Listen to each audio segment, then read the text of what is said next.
So a gay guy walks into a Muslim bookstore.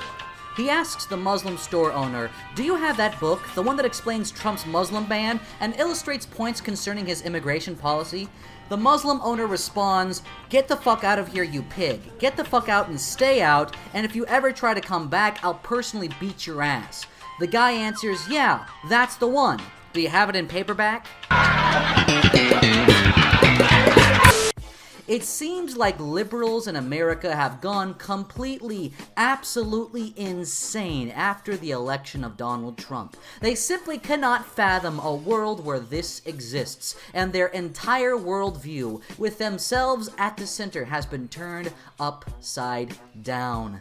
It's led to a series of incredulous hyperbole, like this batshit statement from Loretta Lynch, President Obama's former Attorney General. Ordinary people who simply saw what needed to be done and came together and supported those ideals who have made the difference. They've marched, they've bled. Yes, some of them have died. This is hard. Every good thing is. There will be blood and death in the streets. Now, I don't know about you, dear viewer, but that seems like, that seems a little much. That's a little high-strung. It's a little too exciting for me. But considering recent trends, Democrats have a reason to be afraid. Donald Trump's speech to the Joint House of Congress got him 10 million more views than the Oscars did. 82% of speech viewers called it presidential, while 71% called it unifying. A poll studying viewers of the left-wing anti-Trump bastion, Saturday Night Live, has shown that 35% of viewers want them to move on from their anti-Trump sketches, and only 33% of people want more. 60% of Americans are hopeful and optimistic about the future of America, and a majority of Americans say that the news media is too critical of Donald Trump.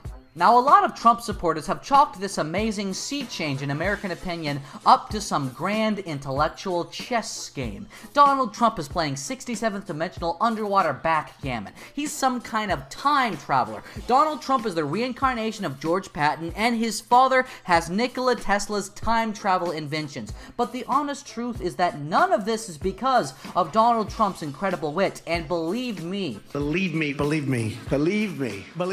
Donald Trump is an intelligent man. This is because of the endless hyperbole of the left. Just listen to how House Minority Leader Nancy Pelosi reacted to Donald Trump accusing President Obama of issuing a wiretap of his campaign. And so this is, it's called a wrap-up smear.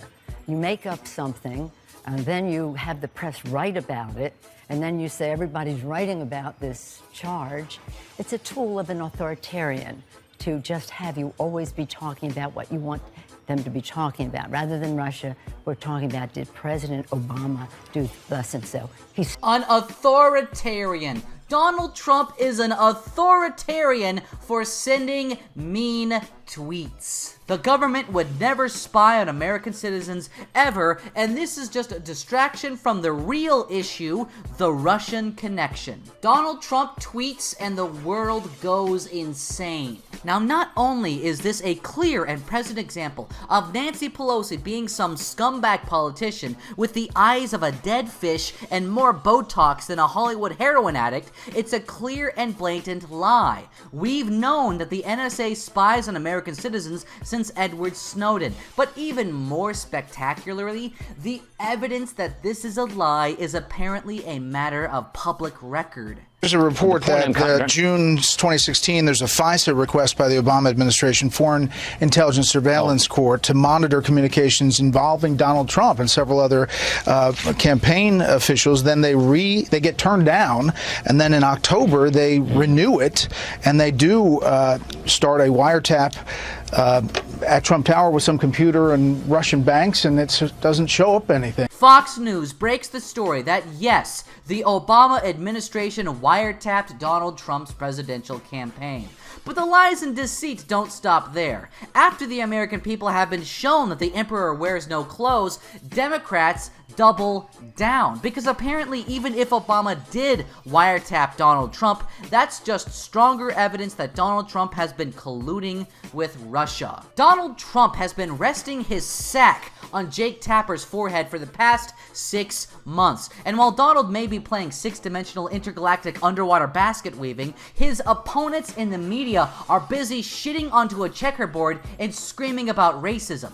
The entire left has been playing a vast and dangerous game of chicken with reality to see how needlessly hyperbolic they can be about the ascension of Donald Trump. He's a joke. He's a buffoon. He's a clown. He's ridiculous. You shouldn't take him seriously. He's a narcissist. He's an animal. He's a part of the KKK. He's a dangerous element of our society. He's going to crash this plane with no survivors. He's going to roll the clock back 50 years. He's going to bring back slavery. He's the second coming of Adolf Hitler. This is Wednesday, November 9th, 2016, and this is The Closer. I'd like to begin by congratulating the FBI on its successful coup against the electoral process of the United States of America. You've been working on one of these for a while, boys, and I know everybody at the Bureau is just delighted that the F can now also stand for fascist. The FBI is leading a fascist coup against the people of the United States.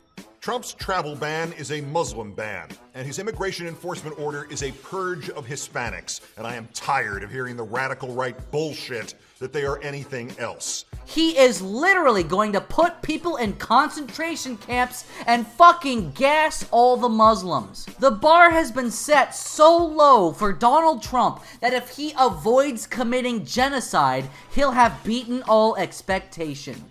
Now, this entire situation, this grandiloquent symphonic destruction of the left, could be completely avoided if the media and Democrats even pretended to be objective, but they just can't. Their entire worldview, their sense of self, their identity is based on them being righteous, victorious, cultural warriors, fighting against the evils of racism and fascism. And in order to prop up this sense of vindication, they've had to look harder and harder for evidence of evil fascism. I used to think I knew what conservatism meant. It was something to do with a drawling patrician calling Gore Vidal a queer. But these days, I have no fucking clue what conservative means, so I sent Mike Rubens to CPAC to find out.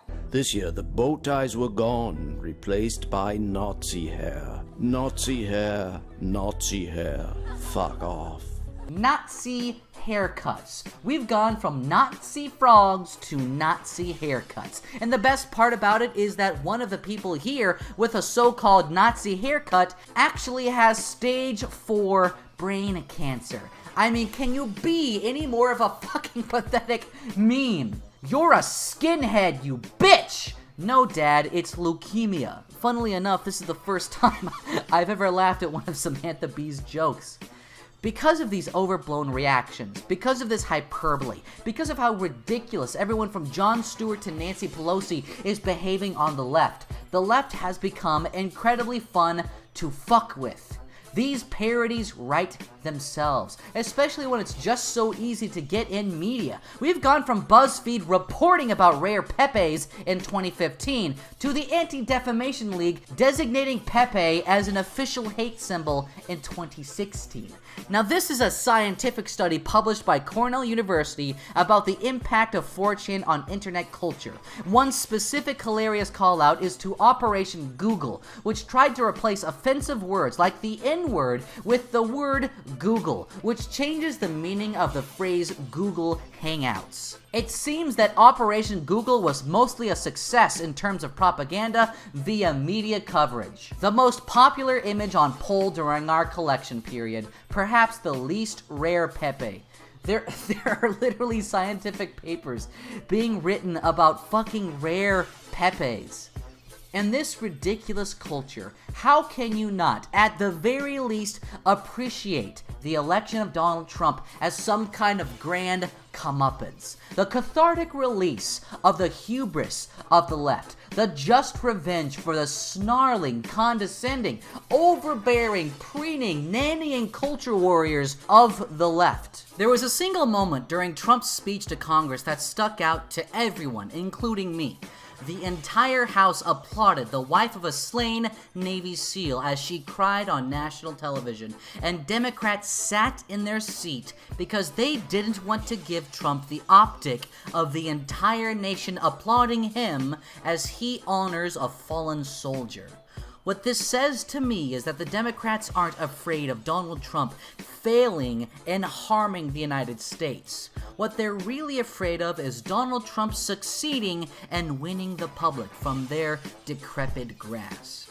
The funniest part about it is all it would take for the left to start winning again is for them to have a single ounce of self-criticism, but they simply can't. Nancy Pelosi and Samantha Bee are the representatives of modern liberal politics. Compared to them, Donald Trump is the adult in the room, which is why a majority of Generation Z identifies as Republican and supports Donald Trump. There are a lot of people who have a lot of reason to be frustrated with him, to be fearful of him. But that was one of the most extraordinary moments you have ever seen in American politics, period. And he did something extraordinary. And for people who have been hoping that he would become unifying, hoping that he might find some way to become presidential, they should be happy with that moment. For people who have been hoping that maybe he would remain a divisive cartoon, which he often finds a way to do, they should begin to become a little bit worried tonight. Two to the one to the three. I like good pussy and I like good trees. Smoke so much weed you wouldn't believe, and I get more ass than a toilet seat. Three to the one to the three. I met a bad bitch last night in the D. Let me tell you how I'm gonna leave with me. Conversation and ANC. I've been to the level from the mountaintop. Heard motherfuckers talk, seen them drop. If I ain't got a weapon, I'ma pick up a rock. And when I bust your ass, I'm gonna continue to rock. If you like my shitty opinions, you'll probably like the second episode of my podcast with Kraut and T called The Western Front, link in the description.